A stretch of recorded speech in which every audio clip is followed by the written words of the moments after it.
It's always been home, I've always been here. I've always got time for one more beer. So pick up a beer and pull up a chair and strike up the band. It's My Real Portland. Hello! Welcome to My Real Portland. Let's begin tonight's show like we always do by acknowledging that the land in which we are gathered is the unceded territory of the Chinook people, specifically the Clackamas and Multnomah. Coming to you live from the verdant green Jade Lounge in southeast Portland, I'm your host, Joseph Lyons.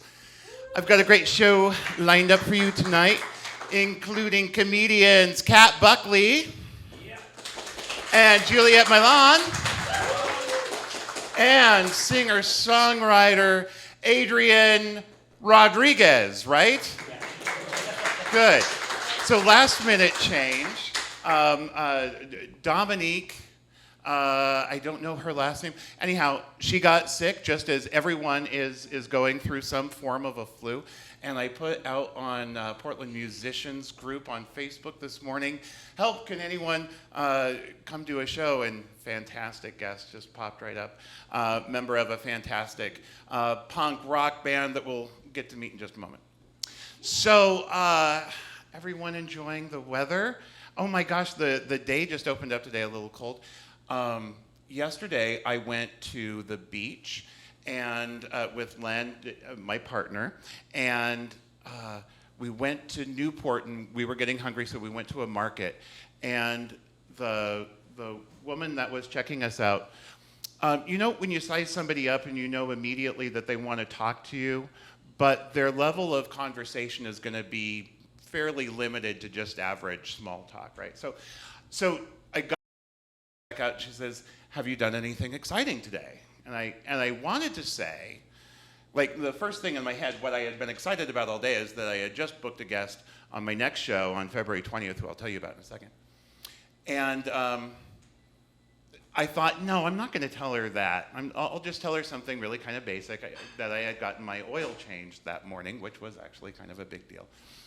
And so thankfully, that was just the right level of conversation. I have a feeling if I had told her that I just booked a guest on my next podcast, that would have been a whole 5-minute conversation just about podcasts alone. Like, what is a podcast? Where is it? What is this thing, right? I didn't know how to tell her that I had just booked a black lesbian from North Dakota who makes vegan food for sex workers to be on my next podcast. Right? I thought that might be just a little much. Now, I would have loved to have had that conversation, but I was more interested in eating the food that I had.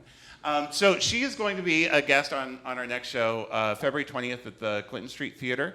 That's Nikisha Newton. She's just a phenomenal person. She's been featured last June in the New York Times and most recently in Hustler magazine.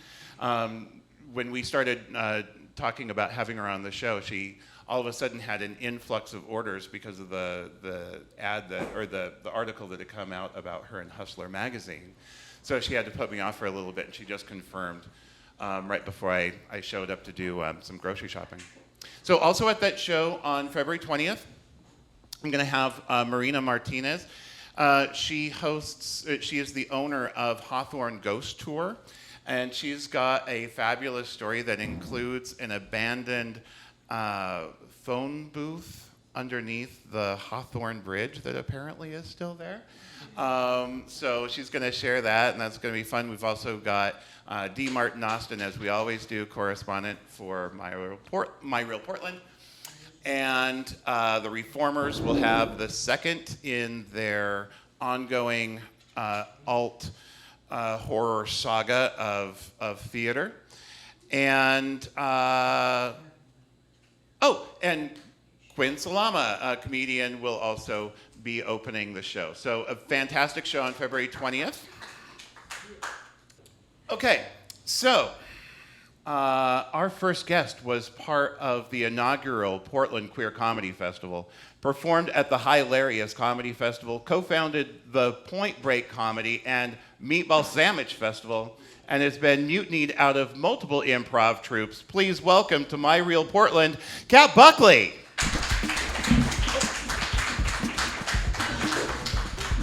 I will vamp for music. Hey guys, how's it going? My name is Kat, and I just want to sync my period with enough people that we can take over an Applebee's. That's all I want out of life. Fucking half-price apps, half-price apps, half-price apps. See you there, bitches. So like Joseph said, the weather's really nice outside today. I told myself I was gonna wear my fun, cute spring clothes, but I still kind of look like a substitute teacher, right? But like one that does anal to be cool. And I am really fucking cool, my dude. What's up?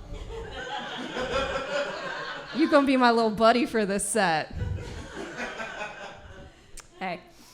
Oh man, I'm having like a very interesting week in the sense that so tomorrow I'm starting therapy for the first time, which is not the focus of the joke. The focus of the joke is the day after that. I'm getting the other half of my teeth cleaned, which I'm terrified of. First off, did you know if your teeth are so dirty they have to do them one half at a time? Yeah, what the fuck? I mean, but it makes sense. I'm from Florida and I don't have health insurance, right? So my teeth are basically chiclets. I can swallow them like that, but it'll take me 7 years to get a new pair. That joke's a thinker and it's about poop, right?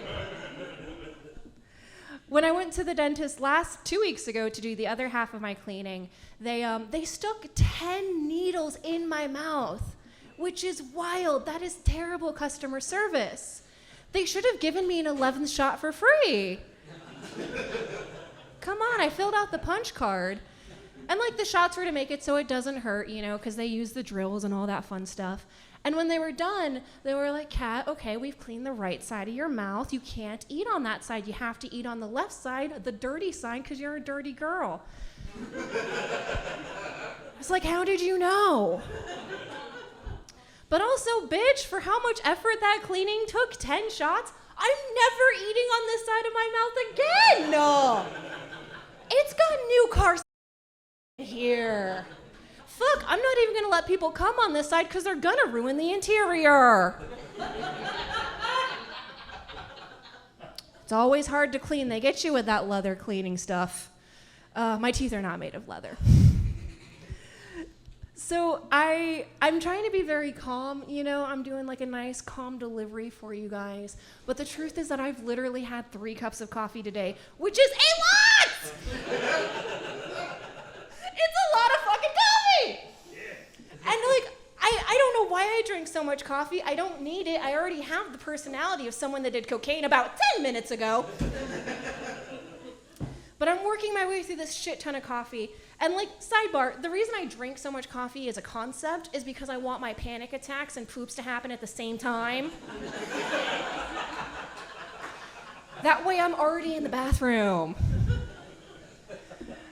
But the reason I had 3 cups of coffee today specifically is because I'm trying to work my way through this giant pack of coconut coffee that I bought.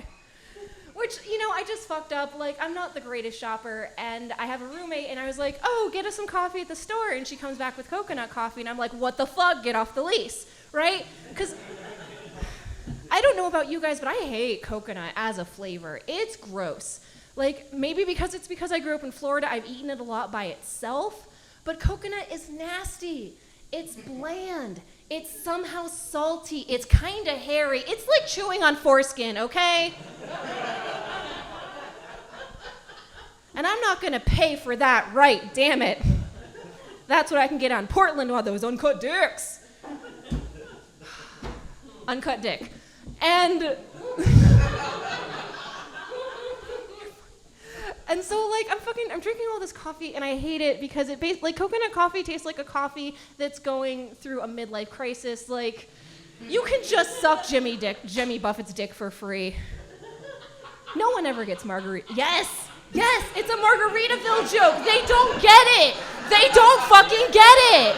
You've been to Tampa. Oh man. Sidebar, I used to work at like one of those stores that sell like the snow globes and the keychains, and they played Jimmy Buffett for 8 hours a day. There was no other songs. Oh, so I ran away to here on an alligator, which is true.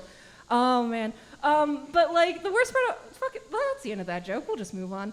So I am celebrating a little bit of an anniversary today, to get real for a second. And that is the fact that I have not self-harmed for an entire year, which is true. Thank you, Clapter. Clapter, Clapter, Clapter. I love it. I have replaced the activity with brushing my teeth every day, though, because I want a little bit of blood, but not a lot.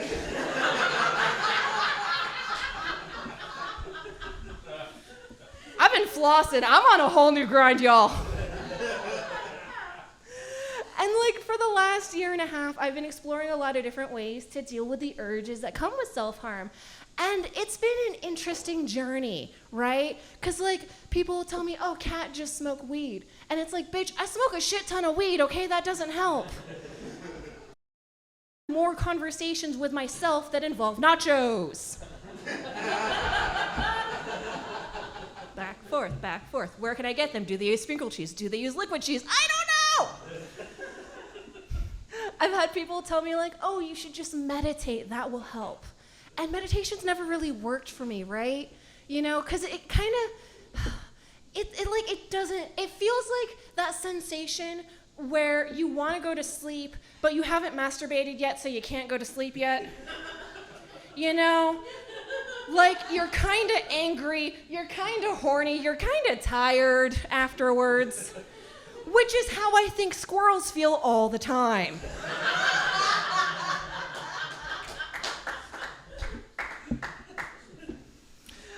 I mean, like I said, I am starting therapy tomorrow for the first time, which is very interesting. And I'm a little bit nervous about that just because like I feel like going to therapy is a lot like asking a magician how they did the magic trick, you know? And like the magician goes, I don't know, but it's clearly your parents' fucking fault. And so that'll be fun. The one thing I did really like is rage rooms. That is fucking fun. If you have any sort of issues I have, rage rooms! Oh my gosh. So does everyone know what a rage room is? No? Okay. A rage room is a room where you walk into it with a bat and then you smash everything in sight. And the awesome thing is, any room can be a rage room if you run away after. But I went to Seattle where you pay for one, and it was the tits. Oh my God, I loved it, right? Because like you get to smash things and you get to break things like TVs and glass bottles, etc. And I don't really get that in my day-to-day life, and it satisfies the urges, right? Because when I get overwhelmed, I can't break my own shit because I'm poor and I don't have shit to break. I can't be mean to my friends because I love my friends and I'm not an asshole. And I can't punch holes in walls because then I think I legally become someone's ex-boyfriend. And so I love rage rooms. You get to smash shit. And there is no better feeling than just like picking up a handle of Captain Morgan and fucking smashing it at the wall. Because it gets rid of the urges, sure, but also Captain Morgan is the world's worst liquor. Right? Thank you. Captain Morgan's a lot like chlamydia. We all got it when we were young and we're like, not for me. If you drink Captain Morgan, I guarantee one of three things. You are either a high schooler, dating a high schooler, or dating a high schooler in Florida. And I can say that I've done all three and it's not worth the HPV. Have a good night.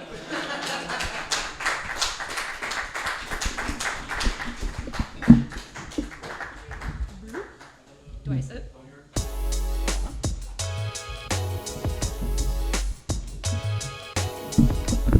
Cap Buckley, lady. That's a hot mic.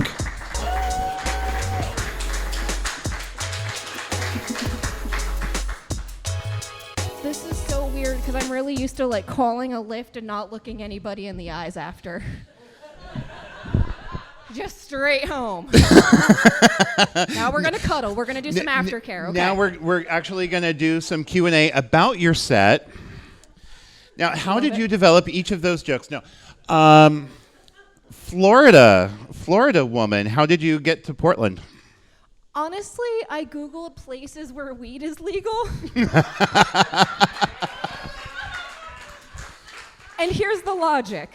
I want to go to New York eventually, but I can't afford it now. Wait, stop. I know there it's is not legal. logic to a weed to a weed story. This might be a first. I'm a stoner with a brain. What can I say? But yeah, like I can't deal with California because it's too expensive. I want to go to New York, and Austin's got too many white supremacists. So I came to Portland, which has slightly less white supremacists. Still got some. We just almost had a KKK march yesterday. Like, what's up with that? Did you know about that? I thought it happened because I actually saw a broken window for Coco's Donuts, and I was like, they got my donut place. Coco's Donuts? Yeah, they're downtown. I've not heard of this. Then you're not a true Portlander. Do you only go to Blue Star Donuts? I don't actually eat donuts. I'm not a Portlander at all. Boo! Lame. I drink a lot of beer to make up for it. Okay, I will accept that. So, so how many? That's been recent. Then you've been out here because it's been of weed. You know, since About weed's been legal. 4 years Yeah. I've been here, which is wild. Were you a comedian in Florida as well? Yes, and part of the reason I got out of doing comedy in Florida is that I would do it at these really shitty dive bar shows, and when people thought I did well, they would either offer me cocaine, or one time I had a dude take his shirt off and slap his man boobs at me. And literally nothing can top those two experiences, so I had to get out. Like, I had reached Florida comedy pinnacle. I'm pretty sure I was the queen. I mean, free cocaine. I didn't want to get addicted. You know, I had to come here where I have to pay for it.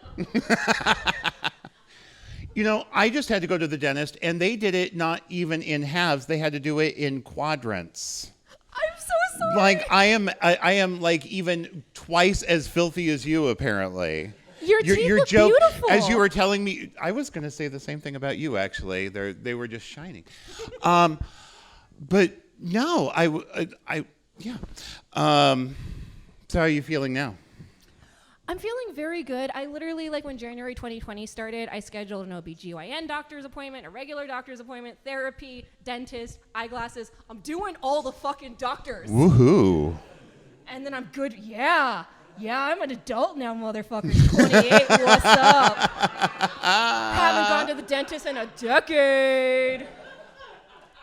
I actually used to forge my eyeglasses prescription because I knew what I should have and I didn't want to go. But these are new. No, you know, I've had to do that for my partner. I bought him a pair of glasses online because we didn't have insurance. Mm-hmm. It was like, you know. Yeah, you can Photoshop that shit. So easy. Uh-huh. Okay, so you have done a lot of festivals. You've also started a lot of festivals.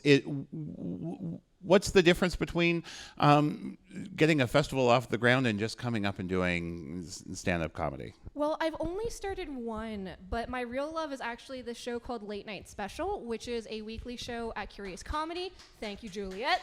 And it's like basically like a Conan-style ripoff. So we have monologue jokes and fake bits. Like I just did a bit called Hitler was a shitty painter, right? He was. Look it up. And so the chaos of that, of like, like Monday you get like the thing in your ball in the stomach goes, oh my God, I have a show. Wednesday you have your writer's room. Saturday you have the show. And like doing for almost a year now, that weekly wham bam thank you ma'am has been wild. Oh my gosh. I feel like I'm in New York and I'm like a cool NBC person. I'm happy for the first time. Fuck me. Friend of the show, Paula Rubino, was just on that the other night. Last night. Oh my gosh, she brought all the storyteller shows. They have a show tomorrow, I think. Check it out in Alberta. Right. Plug your friends, man. Yeah, he's actually one of the reasons why I started this show. Oh, fuck yes. Yeah, small world. So you're in this comedy world here in Portland, which has a lot of love and a lot of friends. What do you love about comedy here that you might not see in, say, Florida, or other places around the country? Women in non-binary representation by fucking far. Oh my gosh, look at your lineup today. If you see, okay, I'm just gonna put this out there. If you see a poster that has all male comics on it, know that that producer's shitty. Know that they are doing it on purpose. Know that the Portland comedy scene is almost, if not more, 50% women. And anytime you see a man not acknowledging that, he is denying talent. And it's small in this town, but it's there. And I just want to, like, I'll talk shit on stage. I don't give a fuck. No, but that's right. Because we have so many good people. We have so many good people. I don't even know how it's possible. I just booked the show based on what I like and what I see, and it's challenging to book male comics in this town. Thank you for saying that. There are a few that I will go out of the way for. There was a show last week that was literally like February, like February women's only, and it had a token dude on it, and I'm like, why? Why? There's over 50 of us, and we crush, but. That's why I love Portland. If you had some advice for a comedian starting out today, what would it be? Go to open mics, but not enough that you hate yourself. You should hate yourself a little, but if I could stress one creative thought, it's that creativity in comedy should not and does not flourish in a place of depression. Like, the tortured artist aspect is fucking 1980s bullshit, all right? Take care of yourself. If you have enough spoons or whatever we want to call it to get out of bed and do things, the quality of the things you do are going to be so much higher than if you're like, I'm sad, I'm going to tell jokes about how sad I am. Great, awesome. But, like, the jokes you tell when you feel better are going to be, like, up to here, So take care of yourself before you try to create something. That is such great advice. So often I hear, you just got to go like open mic every night and push yourself and they're stuck at those open mics for 10 years. They get stuck in a cycle they never get out of. Right. I mean, in realtor land, we get told to go do open houses every weekend. And, if you've gone to an open house, you've probably seen this really tired realtor who's just so terribly excited to see you walk through the door. Please like me, please like me, please like me. Fuck that. Right. And then get in touch with me in 20 different ways. Please no. If you were the lead of a Netflix movie, and, this could happen any moment. They are looking for all types of stuff. Yeah, I'm a Miranda Sings prototype. I see that. Oh, that's a deep cut for a lot of people. Oh, yeah, deep cut Netflix. Uh-huh. Anyone here know Miranda Sings? She talks really fast and high pitches. Juliet? No? It fits. So what would it be about? What would your Netflix series be about? Fuck that question. That's like, now I'm going to obsess about this for the next 10 years. What's my Netflix going to show be about? Well, if I could just get Birds of Prey as a TV show, that would be amazing. That I'm going to just push the concept. Birds of Prey came out. It's an amazing fuck yes. It's what Suicide Squad should have been. Like, high octane, high glitter, high murder, Kick-Ass is another good idea. That I'm very colorful and violent and vibrant. Oh, I love this. Yeah, and then in space. Let's set that shit in space. Done. Show. Boom. There is not, I swear Netflix would pick that up in a second. I know, right? Write that up. Oh my gosh. Okay, so where we can see you all around town, where are those places? How can we stay in touch with you? So, fuck the real world. I'm all about the internet. By all means, go to comedy shows. They're great, but you're not going to seek them out because I tell you about them. If you are on Twitter and you like daily jokes, I write a joke a day over there. I do pretty well. That's where I get my notoriety from. My handle is awkwardly yours with one Y. No, it does not make sense. And no one has ever followed me because I plugged a thing. So thank you for the 30 seconds of me awkwardly explaining something no one wanted to hear. I know, isn't that hysterical? I mean, it's a mandatory part of every podcast. I got shit on YouTube. It's fun. I put the captions on them so you don't have to listen to me. All right. No, that sound means it's time for the Portland Questionnaire.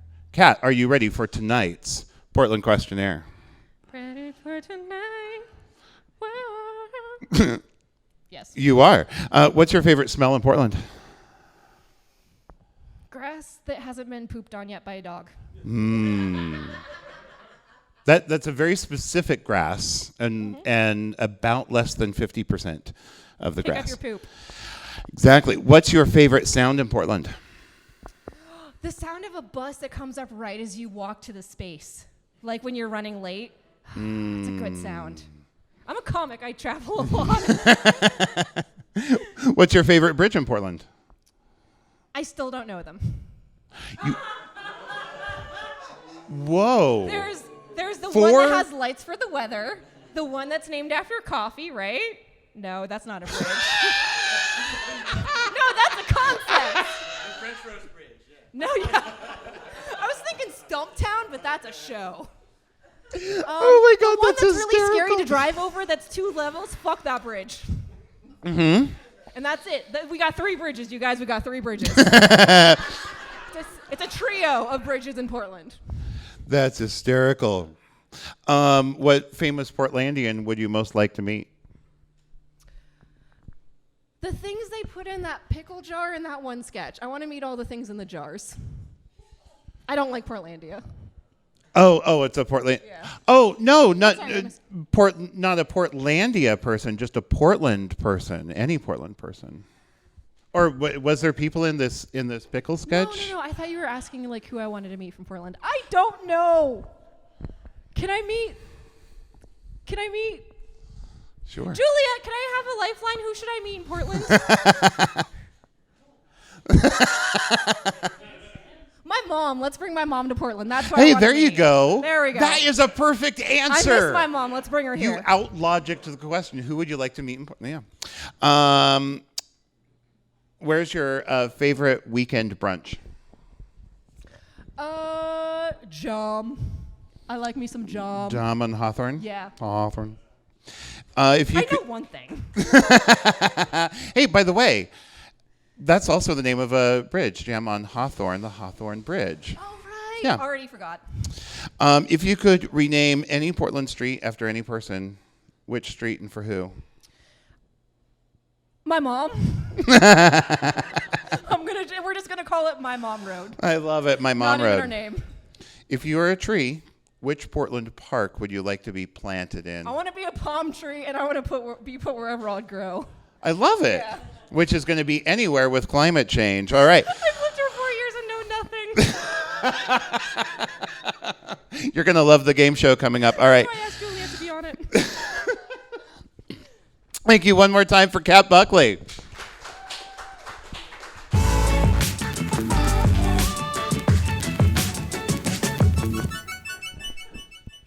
How are we all doing? All right. My next guest is an intergalactic trans celebrity as a comedian, actor, writer, queer activist, and also a community organizer with the Portland Democratic Socialists of America Queer Caucus. When she's not cracking wise and breaking hearts, she's bringing people together. She co-hosts the monthly PDX Queer and Trans Open Mic at East Portland Collective. Please welcome to My Real Portland, Juliet Mylan.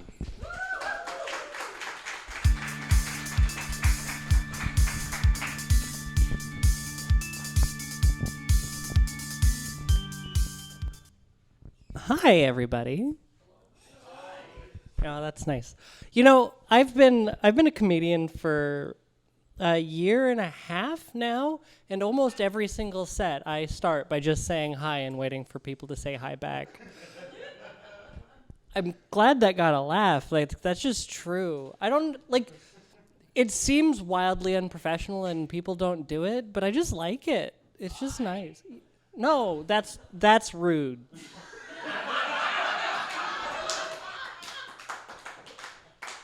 Not acceptable. Not acceptable. Yeah. So I know you can tell just by looking at me and listening to me talk, but I'm a vegetarian.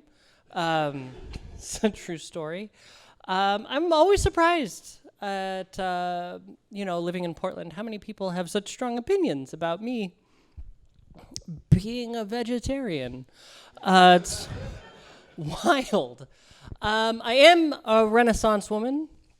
By that I mean I'm portrayed by a man. There you go. Everyone has to like go back to English class in 11th year and be like, wait, what? What about the... There you go. You figured it out, though. I'm glad you got there. Yeah, no, it's true. I am of the trans persuasion, one of those confusing transsexuals. All right, Portland. You are now all representatives of Portland. Portland, we have to have a talk. We are, I think, as a people, we're over pot, right? What? I'm not winning you over with that? I'm shocked. I'm under pot. Shh. I will sass the fuck out of you if you talk during my set. That is the last warning you get. No, we're over pot. I've decided, right? Or at the very least, can we stop speaking in code about it? Like, you don't need to like put up apartment ads and dating profiles that are like 420 friendly. We get it. You get high. Just say that. We all know. Nobody cares. The FBI is not going to come knocking on your door because you went on Craigslist and it was like, my apartment, 420 friendly. Stop. I guess, okay. If that's not enough of an argument for you, at least, like, can we just say, like, it's like Facebook, right? Like, if my mom does it, there's no way it can be cool. Like, yeah. My mom gets more high than I do. It's wild.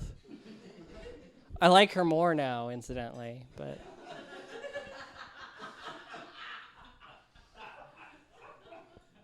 It was a low bar. I don't mean to be down on drugs. I'm not down on drugs. I love drugs. I mean, fucking look at me. Of course I love drugs. I actually came out to myself high out of my mind on a work trip. It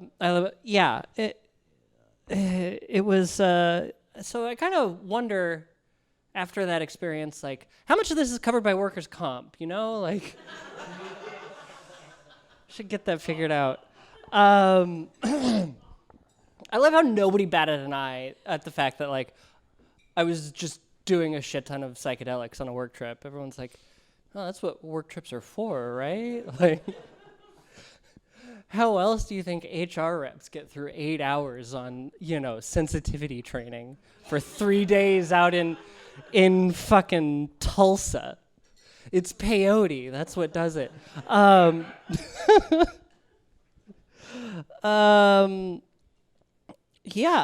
No, I do a lot of drugs.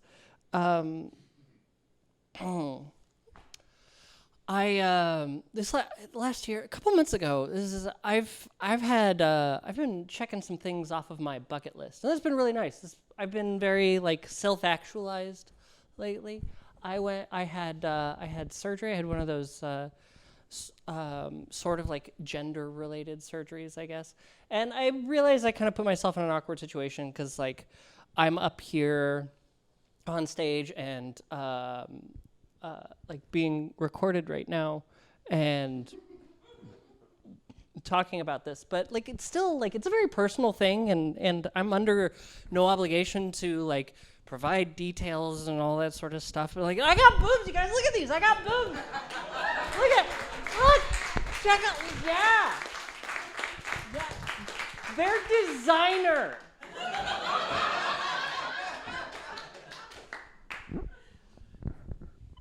I like them. No, it's cool. It's neat. You know, it's one of those things. It's not the only surgery I've had. I also had what's called an orchiectomy. Does anyone know what that is? Show of hands. Yeah. Wow. Way more people know what an orchiectomy is than normal. Are you all okay? For those of you that don't know, it's where they ectomy your orchie. God, I love that joke.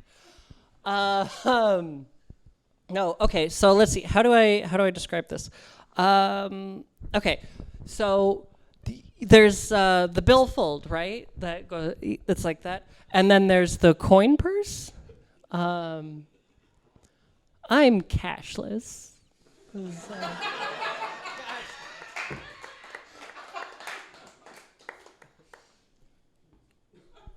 You're welcome.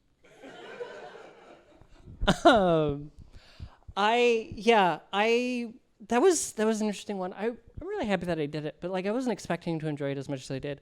And my big problem is like after they took my balls, they wouldn't let me keep them. I know. I wanted to turn them into earrings. I told a friend of mine about this, and he was so offended on my behalf. He's like, I can't believe they wouldn't let you keep those. It's like such an important part of you. Like that's like one of the most you parts of you. And I was like, it was voluntary, right? Like, he and I have very different like perspectives on that piece of anatomy. Apparently.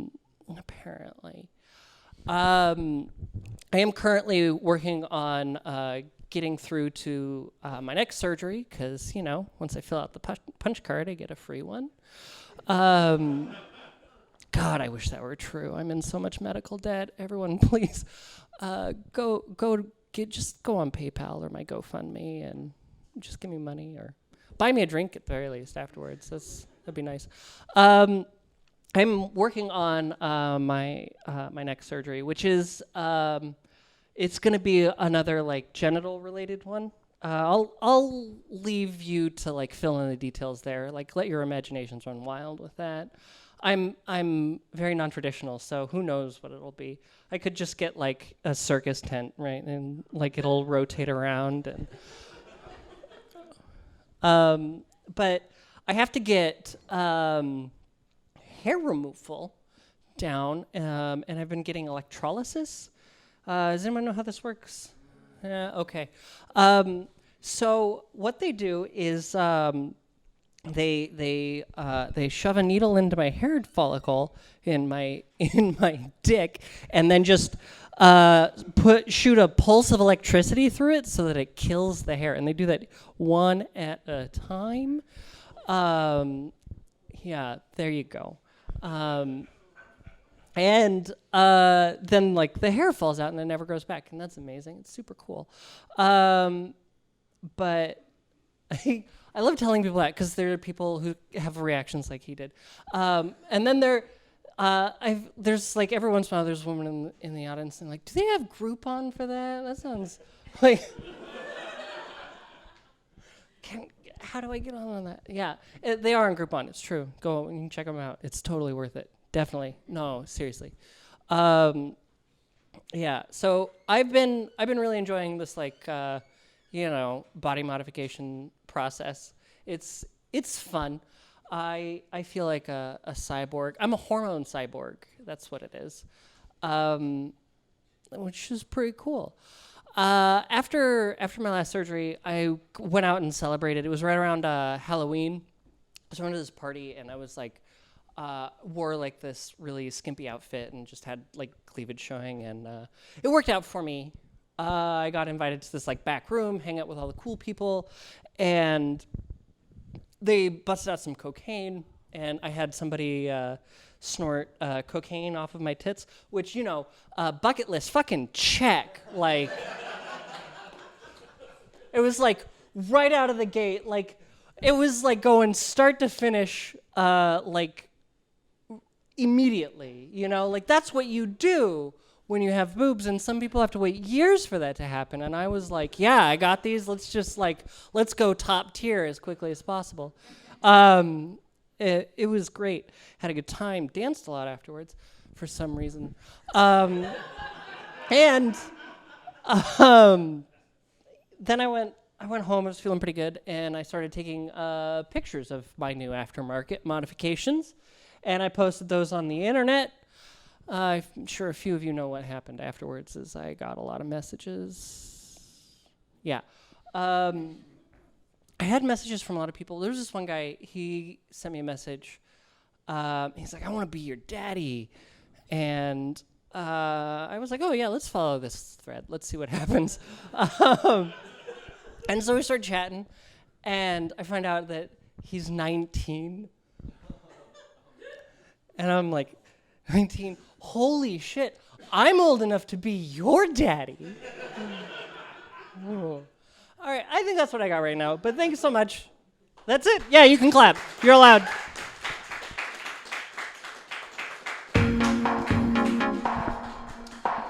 Juliet Mylan, everybody. Have a seat, yeah.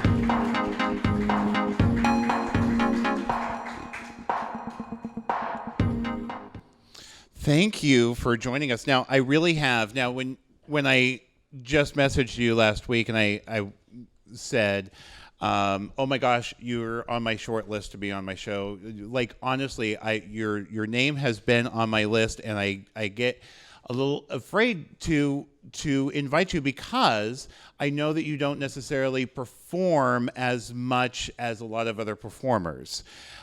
But maybe that's not true. Maybe that was at one point that I saw that. How much do you perform as a comedian? As a comedian? Yeah. I perform at least a couple of times a month, like on a show, and then I'm on open mics. See, that's frequent enough. For some reason, I thought I saw that you were taking a break from comedy or something like that. Well, at some I point. was recovering from surgery and all this other stuff. I always have a lot on my plate, but I do come out and do shows. So there was a little bit of a point in time where I was just like, I wasn't doing anything, but that was also because like I was on bed rest and I wasn't allowed to go outside. Well, sure. So. Yeah. Well, that totally makes sense now. So what do you love about doing comedy? Is there something that really sparks you when you get on stage? Well, I don't have as much sex as I should, so I really like being able to dom an entire room of people.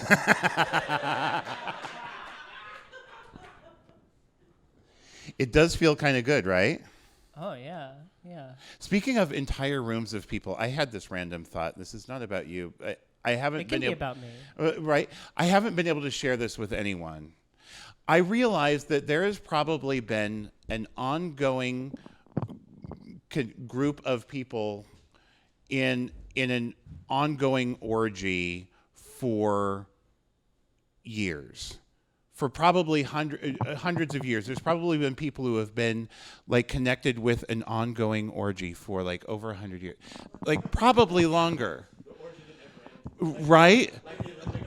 Like at least one person doing an orgy today can be connected like through a series of Kevin Bacon, to orgy. Like and then I'm like, and then I wondered true. how far back could we go with all of that? And I probably am like, oh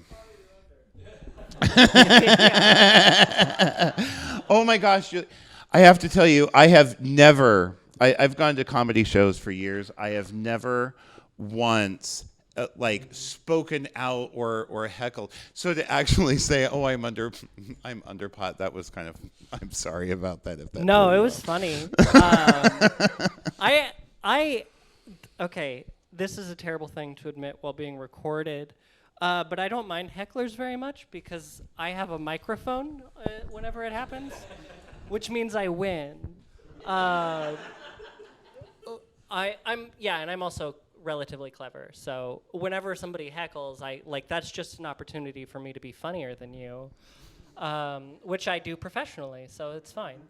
Yeah. So that moment when you not just the microphone, but when you know that you're going to be funnier than somebody, I wish I knew what that felt like. Does that come with a certain confidence when you're on stage? It's a burden. Yeah.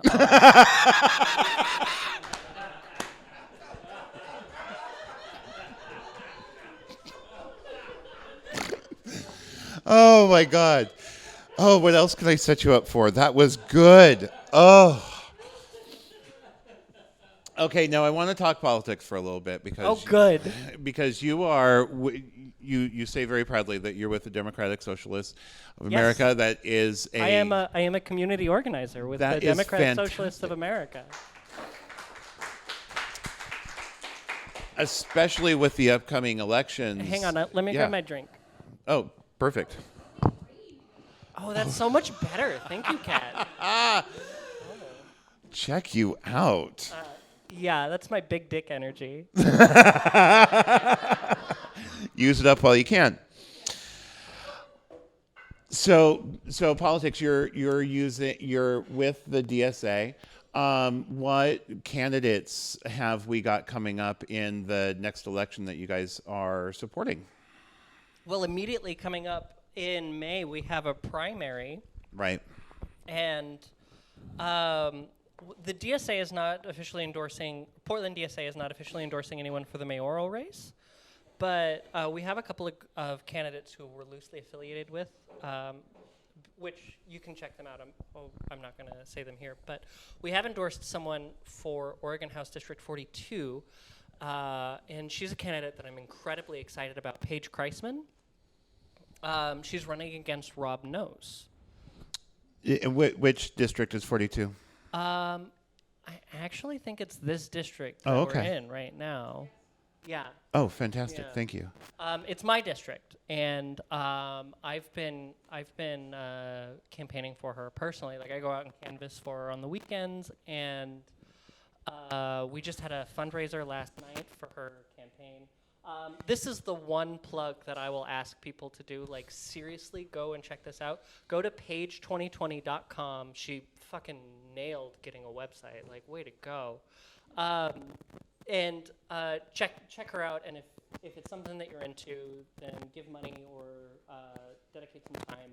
She needs all the help she can get. She's being ridiculously outspent by a corporate Democrat who's taking money from healthcare industry, oil industry, and Amazon. Amazon is, for the first time, putting money towards a state house race because of how much they hate this independent socialist running in this primary. That's how big of a deal this is. That's crazy. Yeah, and if you want to talk state politics, Kate Brown. Kate Brown is not running for re-election. Good for her. And she is, but she's been fundraising like crazy for the Oregon Democrats. Mm-hmm. And there are a lot of really like big, contentious, important races coming up. Most notably, some of the representative seats from that are up for grabs that have been traditionally held by Republicans. That there's a Republican in Central Oregon that's not running for re-election, but instead of focusing on races like that, the first race that she decided to dedicate any resources to was Rob Nose's campaign because of Paige Kreisman. Wow. So like it's literally all fucking sides.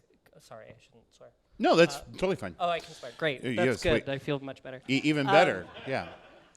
No, it's all sides that are coming against her on this because she's running against Rob Nose, and it's this really ridiculous thing where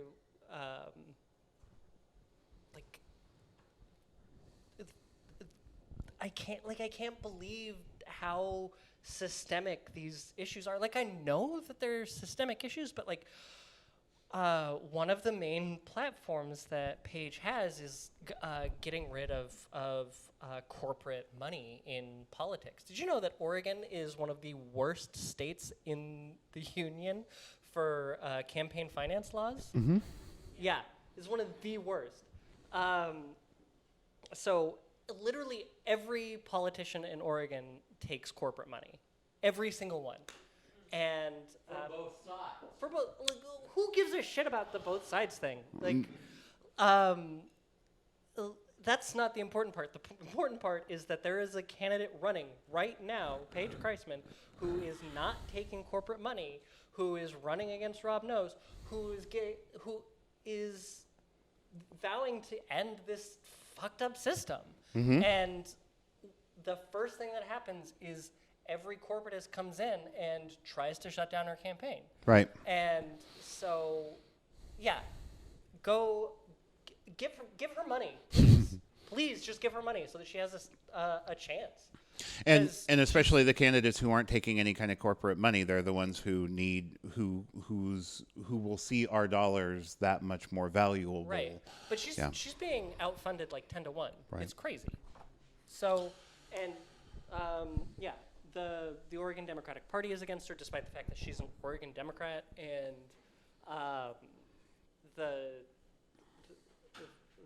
Amazon, the healthcare industry,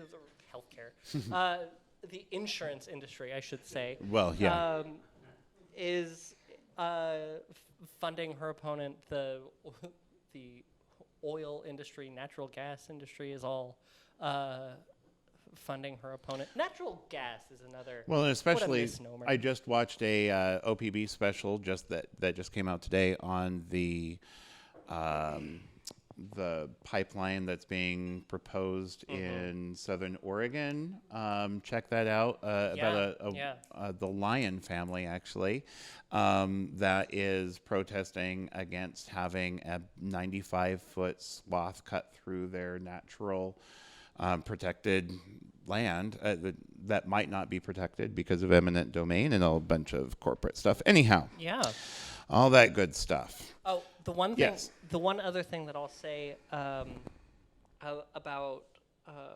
Rob Knows is, oh shit, what was? I had a thing. I was like, it's really important, but I wanted you to finish your point.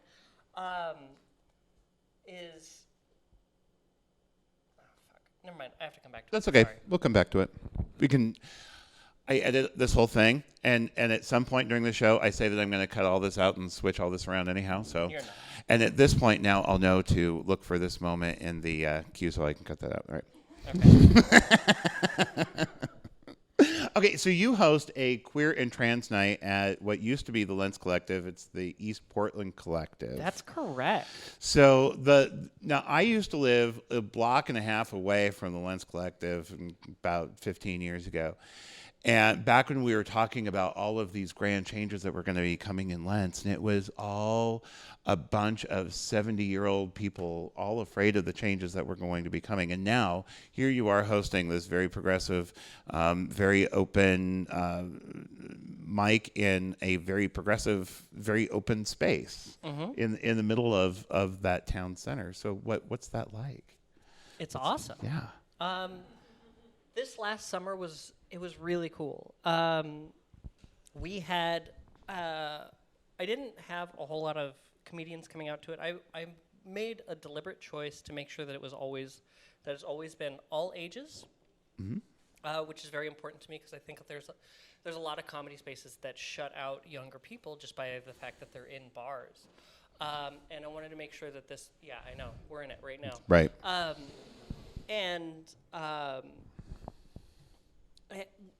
But I will say, like, Portland does a great job of having some pretty solid queer community in the comedy scene, and I'm really, really grateful. And I love being able to contribute to that.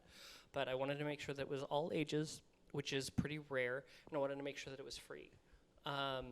Like, people didn't have to feel like they had to pay money just to show up to something. So I lucked into finding this space. There's this amazing woman, Sabina, who is the director of the East Portland Collective now, and she put out this call being like, hey, we want to do like community events and stuff, like whatever. And she got this huge outpouring of support, and she specifically targeted the queer community, and I went out and I was like, yeah, I want to do a weekly open mic. And she's like, well, we hadn't even thought of doing a weekly event. And I was like, yeah, let's fucking do it. And we started out in this abandoned antique shop that was totally run down, right there on Foster, and we put some chairs in there, and I brought in like an amp and a microphone, and just started hosting people. Comedians wouldn't come out because it's like, for one, there's no alcohol, and two, it was out in like East Portland. So I didn't get a whole lot of comedians showing up, but I did get a lot of people from the community showing up. Queer people, people who just needed a place to like hang out, and like people who needed something to do in their community, like, because there's fuck all out there. There's a gym and a bar, and that's it. Like, and like convenience stores. And so having an event space that was just like, anyone's welcome, you don't have to pay anything, and we have a popcorn machine. Popcorn? Yeah. I make good Yeah. I mean, we had butter. Of course we had butter. It was popcorn. And so we had this event, and we had people from the community showing up, but I was the only performer, so I ended up I would just talk for like half an hour nonstop, just tell stories and jokes and whatever else, and it was some of having that captivated audience that just had to listen to me and then eventually wanted to listen to me was pretty rad. Yeah, I loved it. I loved it a lot. It's like having your own salon. Kinda, yeah. Yeah. So that sounds fantastic. I when I was an out teenager, that's exactly the kinds of things that I would be looking for. There were a couple of cafes downtown, but certainly nothing on the east side. So. Yeah. And I will say this: we've had lots of queer youth come up and take advantage of the space. That's awesome. And it's so awesome. It's really cool. And they get to be cool and weird and awkward on stage in front of people and vulnerable. And we get to create something totally new. That's so sweet. Yeah. I love it. Okay, I want to stop by. Please do. Because even though what's the average age, by the way, of people who come by? It runs all across the board. That's awesome. Yeah. So what's your next gigs? Where can we see you? How can we follow you? Oh, I don't know. I'm around.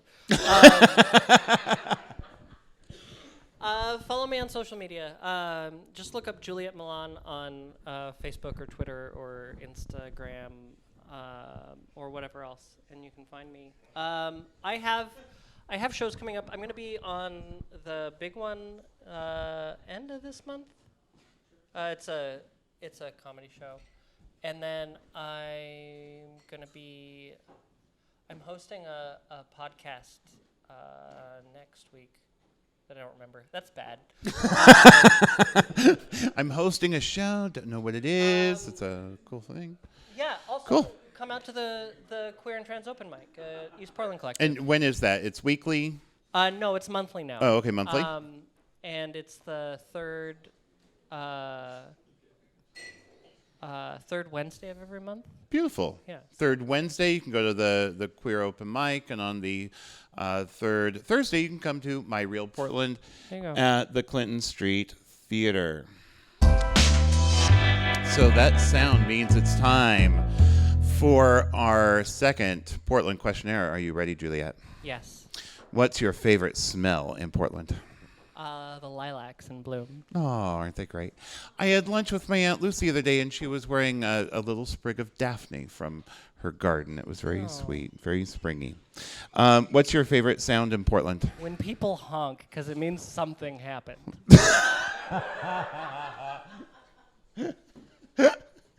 What's your favorite bridge in Portland? Well, St. John's is probably the most beautiful, but I have the most memories and emotional attachment to the Morrison Bridge. Emotional attachment. Mm-hmm. I used to have to walk across it every day to go to work down on the waterfront. You know, my first volunteer gig was at Cascade A's Project, which was right on the west end of the Morrison Bridge at the time, and I used to cross it back in the 90s for that very thing. 80s, actually. What famous Portlandian would you most like to meet? Chuck Palahniuk, just to be like, why?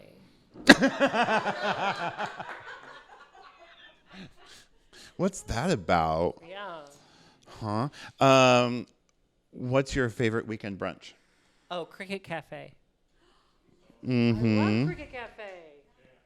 Now, just so you know, in case you're wondering, there is brunch available here every weekend with vegan options, by the way. That's nice. Yeah. If you could rename any Portland street after any person, which street would it be?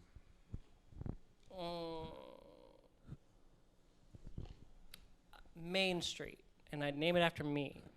I love that. Main Street's boring. Everyone's got a Main Street. Right? It's like Portland only has one me. I don't think that there's a Mylan. How do you Milan, like the Milan? city. Yeah, just like you. Milan. I don't think we have a Milan street, so I that would know be for a perfect. fact that we don't. And it's I've checked. it's close enough to Maine. I think you're onto something. Of course I am. If you were a tree, which Portland park would you like to be planted in?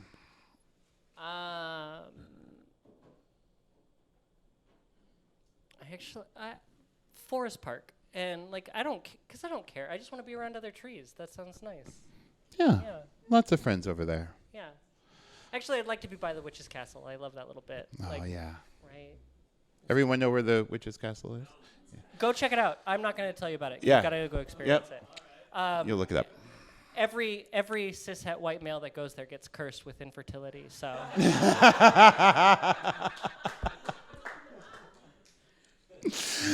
Once again, Juliet Mylan. Okay, it's tonight's My Real Portland, the game show with your guests, Kat Buckley and Juliet Mylan.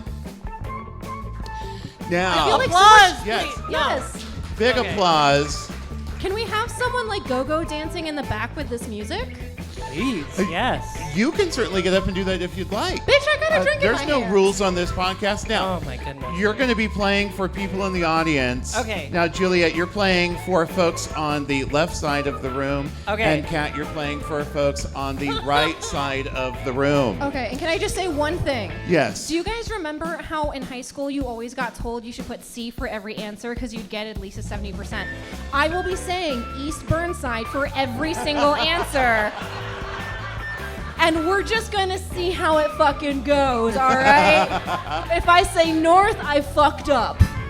Now that's an interesting strategy. So the game is West Side, East Side, Burnside.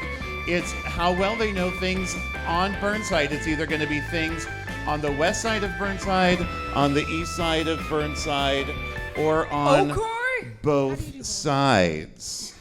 All right. So for instance, if you're going to be going to Powell's, which side of Burnside would you be on? Both sides.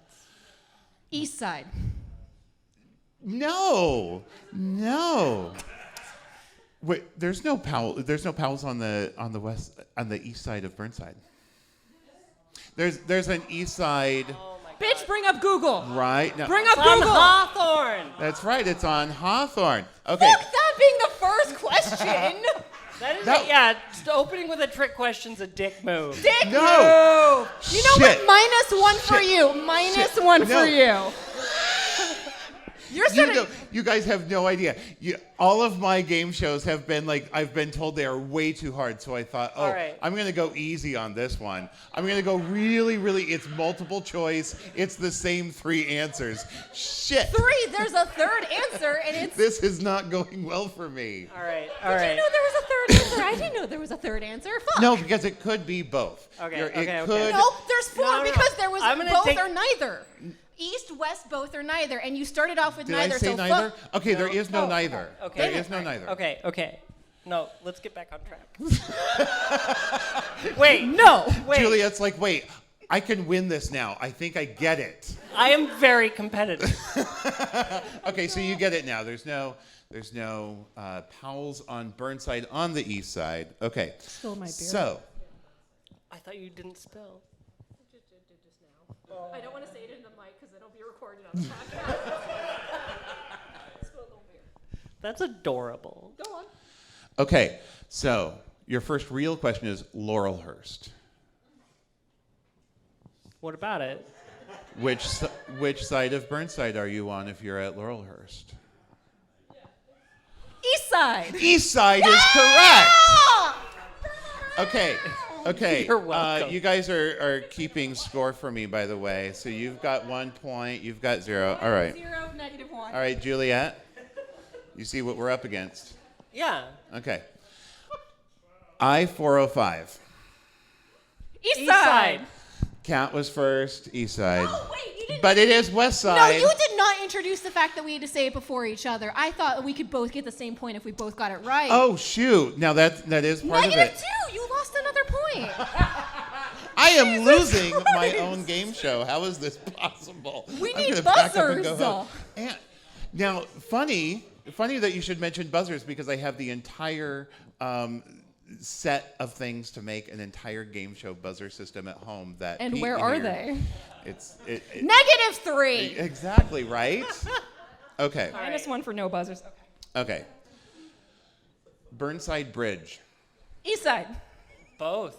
Both is correct. We're now even 1 for 1. Okay. Wait, I thought we had 2.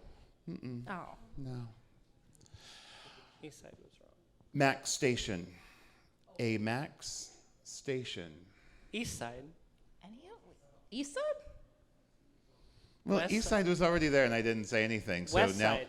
I literally can only say east side. I've set up these rules for myself. There is a game. It's called East Side. it's It's both. It's both. Of It's course both, but you were already on. Okay, so you don't. Of Okay, course so it's we're still both. 1 for 1. Even I knew that, but I'm not going to break the rules. Your own rules that you made up for how you're going to play the game show. Damn Skippy. I love it. How does this side of the room feel about Kat's own rules? I think they should feel comfortable with it. You're not on my side of the room. I'm fucking up hard. Okay, you really They want to like go me. to a McDonald's and you have to go somewhere on Burnside, west or east side? East Side. I'm giving you a chance to answer first. I know. East side is not correct. West side. West side is West correct. side. West side. Yeah, I Fake don't know where news. McDonald's is. West side at like 18th. Asking and- a and West vegetarian Burnside. where a McDonald's is like, Ask them where the Burger King is because they have the Impossible Burger. I still don't go to fast food. There isn't a big Burger King on. You don't need any fast food? Not really. Like, Right, exactly. like, what? Like, it's a chore to get vegetarian-friendly fast food, so I just don't. That's a good point. How- Wendy's spicy nuggets, man. Wendy's spicy nuggets. Can you get vegetarian food at McMinimans? Probably. Are you sponsored by them? I'm not. Then why are you plugging them? Because I'm just wondering if you can go to them onto the east or the west side of Burnside. Ah, +1, you're back up. East Side. West side. West side is correct. We're getting help from the audience tonight, and I'm loving it. Yeah, All of which them. McMiniman? We've got Wranglers Annex. We've got the Crystal Ballroom. We've got. Ballroom was the one.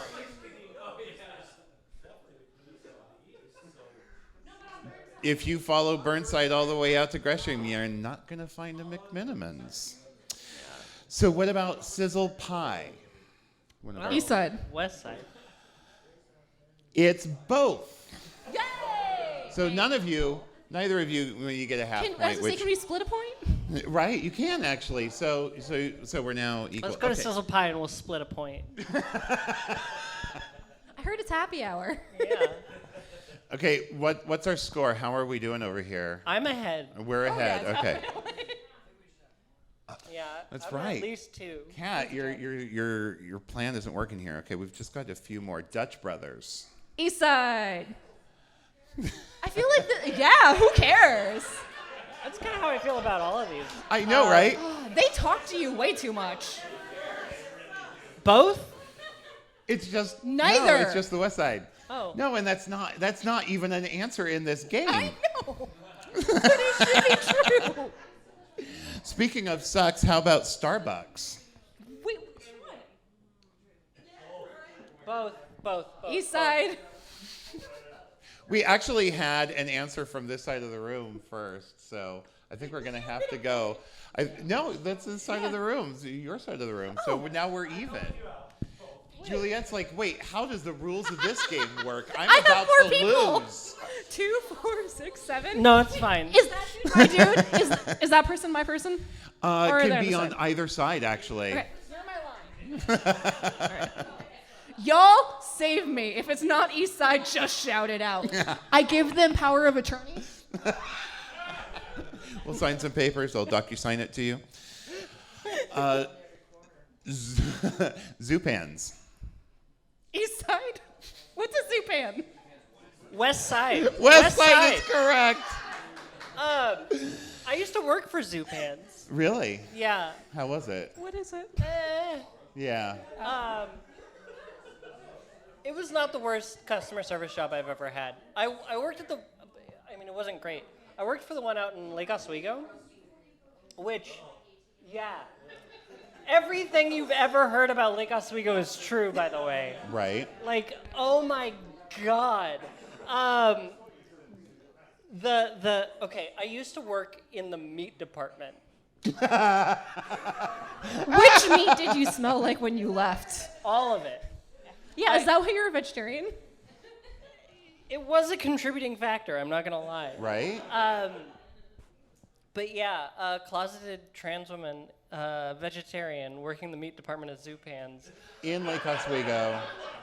It's a vibe. It's a Portland story. That's what that is. That's like a Netflix movie right there. A whole Yeah. series, right? It's like one of those really specialized T-shirts you get advertised on Facebook, like, I was a vegetarian working in Lake Oswego in 2015, 2016, and I'm a badass. There was a point in my transition where all of my targeted advertising on Facebook went from T-shirts and shaving kits to menstruation products, and that's how I knew that I had made it. I'm now getting ads for having unprotected sex, like sex without a condom, and like worrying about missing my period. And I'm like, I am missing my period. Let's figure this out. I have no idea where it went. Can you forward those to me? I'm not getting those and need them. No problem. What the fuck do I do? Anyways. If there are ads for unprotected sex, there probably are trying to sell you condoms. Condoms are things that you can buy at Walgreens. Now, if you had to go to a Walgreens on Burnside. West Side. You only get to use that gimmick once. I've decided I am judge, jury, and executioner of this game. Juliet got it. West Side is correct. Oh my God, that's Bitch, please. hysterical. Okay, now here's your last one, and then East Side. which means that we are tied because No, it was. I was 2 points ahead already. Oh, were you really? Yeah. Oh, okay. Someone do that But it is Music Millennium. East Side is Is East Side, and you did say it again first. I All right. knew that. Right? I know. But I knew it faster. But, right but next Kat's, to it. Kat's little That was her cheating. idea It worked. worked twice. Calm down. Okay. You've got 2 more. You said it was the last one. I- -1. What the fuck? I know. How bad is this? I know. We're gonna see if your plan works with 2 more. East All right. Side, East Side, go. There it goes. There it goes. Okay. So now this side has won QFC. and plaid pantry. I had written them down. I was going to try to shorten it all up, but now, Kat, this side of the room has won. Congratulations. And for the first time ever, I have lost my own game show. You did. Oh, we reign victorious, my comrades. All right, everyone. Juliet Mylan and Kat Buckley.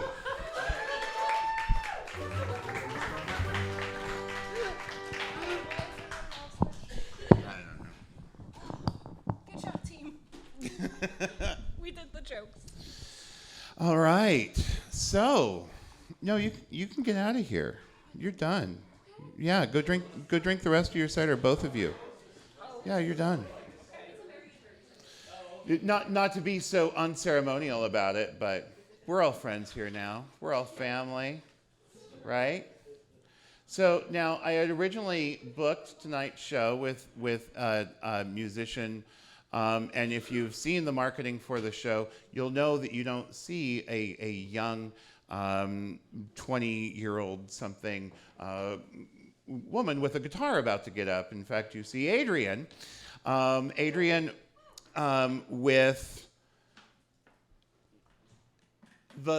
I remember the translation of the name is the leftovers, which means, again, El Sobrante. Or El Sobrante. Sobrante.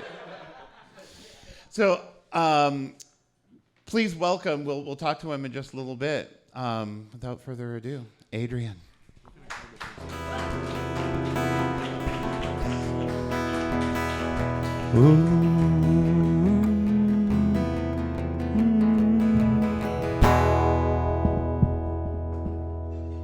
Let me get myself comfortable here.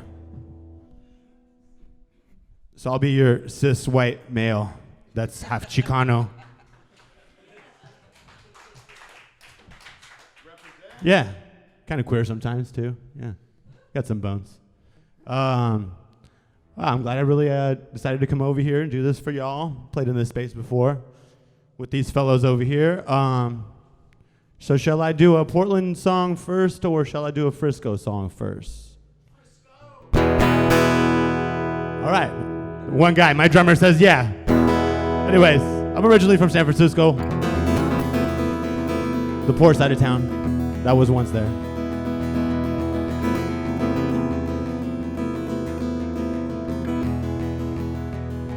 The song is for my dad, for my grandma, for the city of San Francisco. It's called La Michon.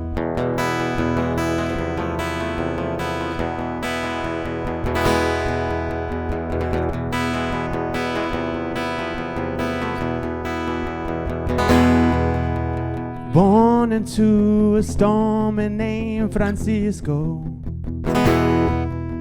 Grown beside the hill 94110. La Michon, I sure do miss my home. The city that I once knew is gone, but I still go back to see what's going on. Listen at night while she sings a song.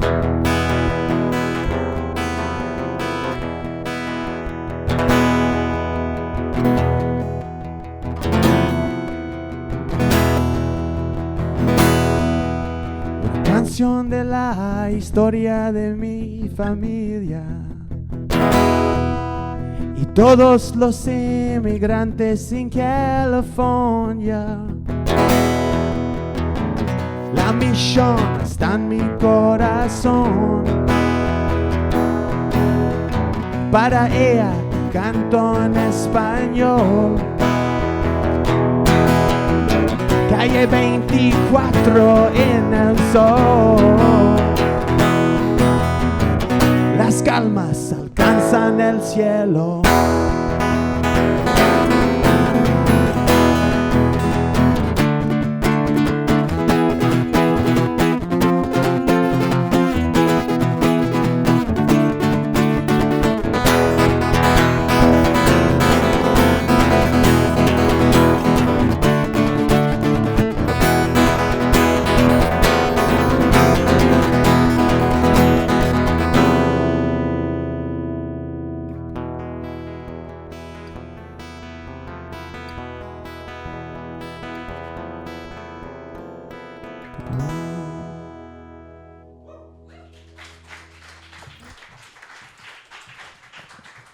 Adrian Rodriguez, everyone.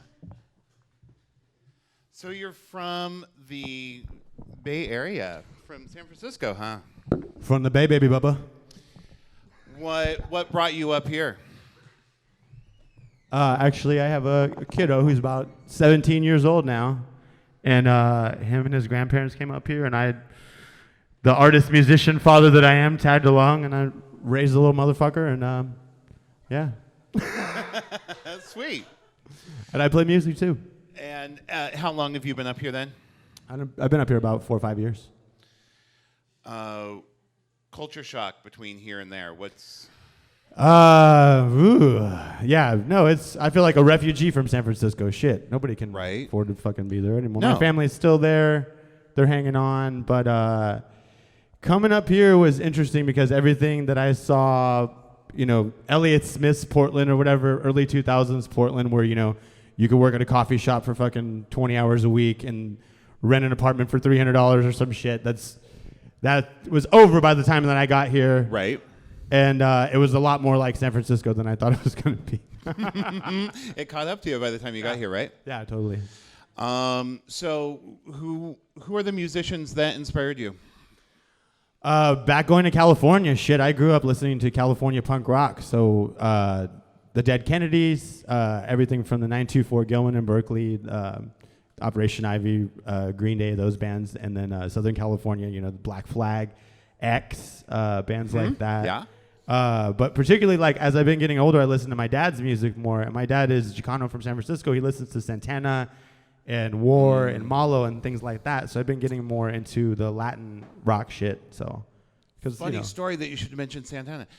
I had forgotten about the San Francisco connection. Back 20 years ago when I was in San Francisco for the first time, I was also involved in cemetery work, if you can believe it. And so I went to this place called the Columbarium in the middle of San Francisco, where it's this gorgeous old Greek building that was used for something else, and now it's used for burials. And Carlos Santana's dad is buried in there. Oh, wow. And they just happened to get talking with the caretaker of this building, this old man who had been taking care of it for 30 years. And he just told me all the sorts of stories about Carlos coming to visit and just how great of a guy he was and just how local it was for him to just see Carlos coming in to pay respects to his family. It's funny. I just joined a Facebook group called If You Grew Up in the Mission District, and Roberto Hernandez, who runs an organization called Mecca down there, and it's just my family we run deep down there, Right? We go back a long. I have a lot of history there, so I'm actually going down there at the end of the month. But there's so much there, and then those connections and the diversity of the city that it was, which was welcoming to working class people at one point, which has enabled people like Santana to come there and make music, is going away. So people like myself, you scramble to do it where you can do it. Right. Well, and Portland, as I've mentioned to other people, has had a 160 plus odd year with San Francisco sending people back and forth for various reasons. So it only makes sense, that we're going to have a little plus and minus now. So welcome, by the way. It's good to be here. Do you feel like a Portlandian? I feel like a fucking Simpsons character around here sometimes. Yeah. I work over on Division, and I see a lot of faces around town, and I've been here for a little while, so yeah. That's awesome. So where can people follow you? Where are your next gigs coming up? And tell us about your band, actually, before we do that. The band, we're 3-piece.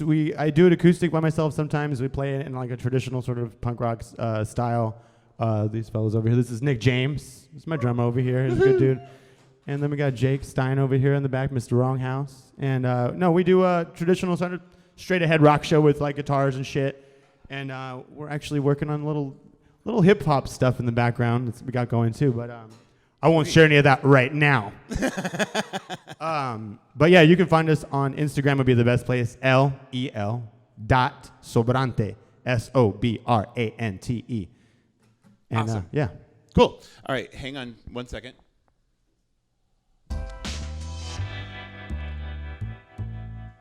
Adrian, that means it's time for our last Portland questionnaire. Are you ready? Do it. What's your favorite smell in Portland? I love the smell of Sassy's Bar in the morning. Oh. I'm sorry. I got a lot of friends there. It's a good place. They got good breakfast sandwiches. I'm just saying. I had about like 3 like really good. Oh, okay. Breakfast sandwich. Okay, It's that just helps so me fucking out. Portland, you know? Like, there's nothing like the smell of a fucking strip club in Portland. It's just got that very old Portland and new Portland at the same time smell. So, yeah. That's just fried food. Yeah. What's your favorite sound in Portland? The Brooklyn train yards. I like the trains down there. I don't know why I like the trains. But Oh no, they're yeah, lovely. it's romantic. What's your favorite bridge in Portland? My favorite bridge is the Burnside. I mean, it's cliche, but yeah, it's my favorite. Not cliche. Everyone has their favorite. What famous Portlandian would you most like to meet? Actually, it's funny that you said Chuck Palahniuk earlier because I was coming out of my therapist's office a week ago, and my dog just took a shit, and Chuck Palahniuk lives in that neighborhood. I was picking up the dog's shit and picking up the dog, and he comes walking around the corner, and I was like, oh.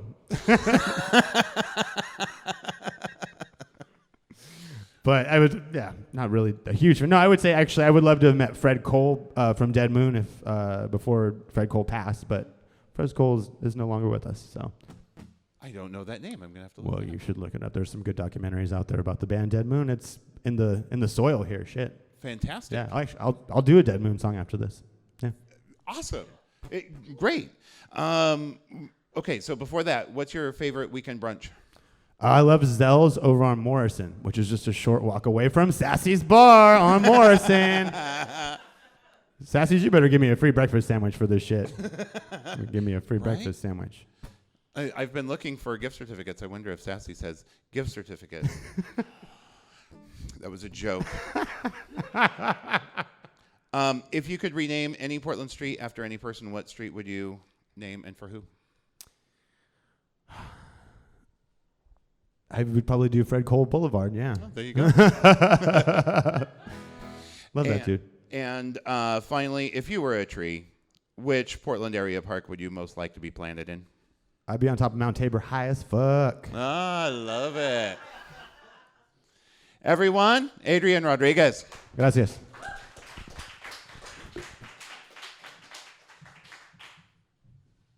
So I'm going to do 2 more. This is, I'll do Dead Moon right now, yeah.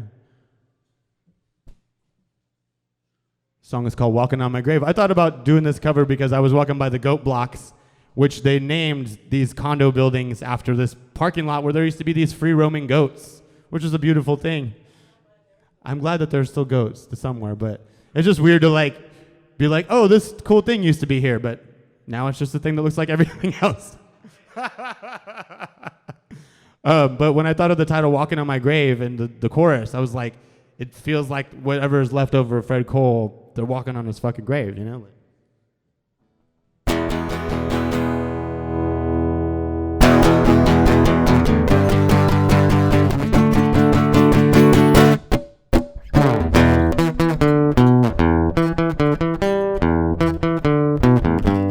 I can't stay knowing what's coming down. I can't stay. There's darkness on the edge of town. Streetwise kids in an act of defiance, trying to defeat what's already behind us. Rattle and shake their political cans, giving directions without any plans. New kid on the block, taking my place, walking on my grave.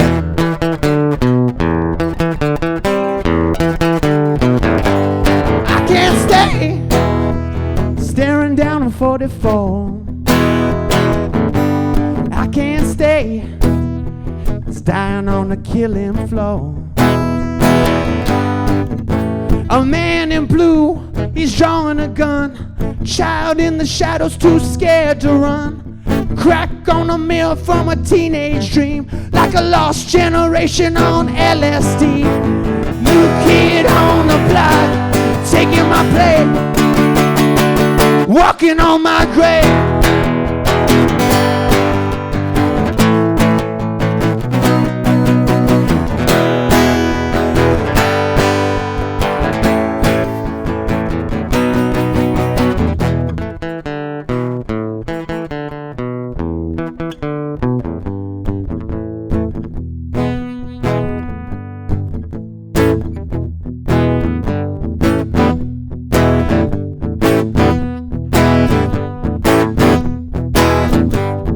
song's Los Cuervos.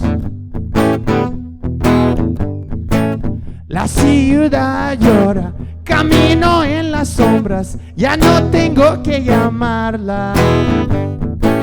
Y llevo muchos años, lo siento en mi alma, para los cuervos soy comida. ¡Viva los cuervos!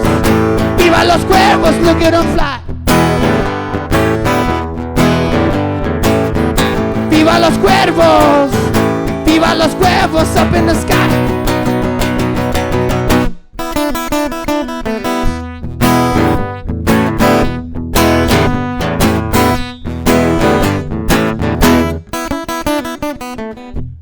Mi esperanza, son pacientes y sabios, son del infierno, son del infierno.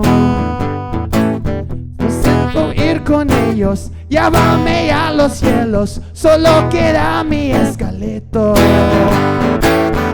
¡Viva los cuervos! ¡Viva los cuervos! Look at them fly. ¡Viva los cuervos! ¡Viva los cuervos! Look at them fly. That's that song.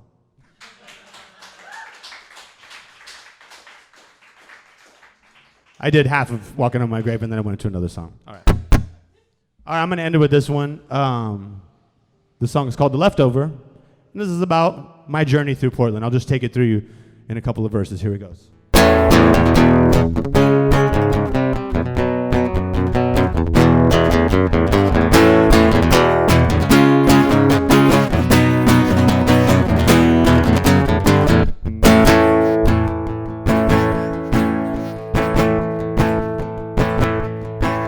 Another friend leaving town.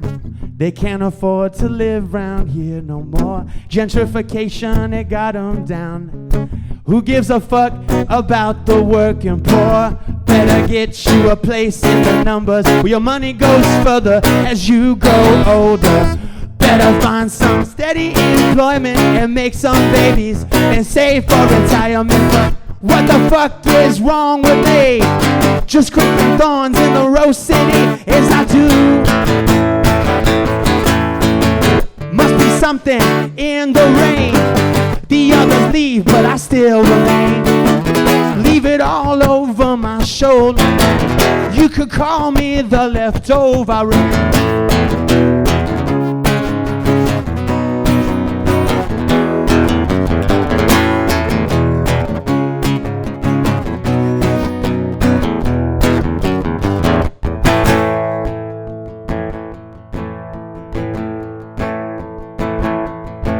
Working like this isn't working. Maybe it's time you should take a class or two. Your future belongs to technology. The corporation has a job for you. Spend most of your waking hours looking at buttons and pressing screens. Maybe one day you'll stop dreaming and wake up from the American screen. But what the fuck is wrong with you? What a city's gonna put you through is insane. Must be something in the rain. The others leave, but I still remain. Leave it all over my shoulder. You could call me the leftover, but I was born and raised in the city. I was born and raised in the city. I was born and raised in the city. I was born and raised in the city.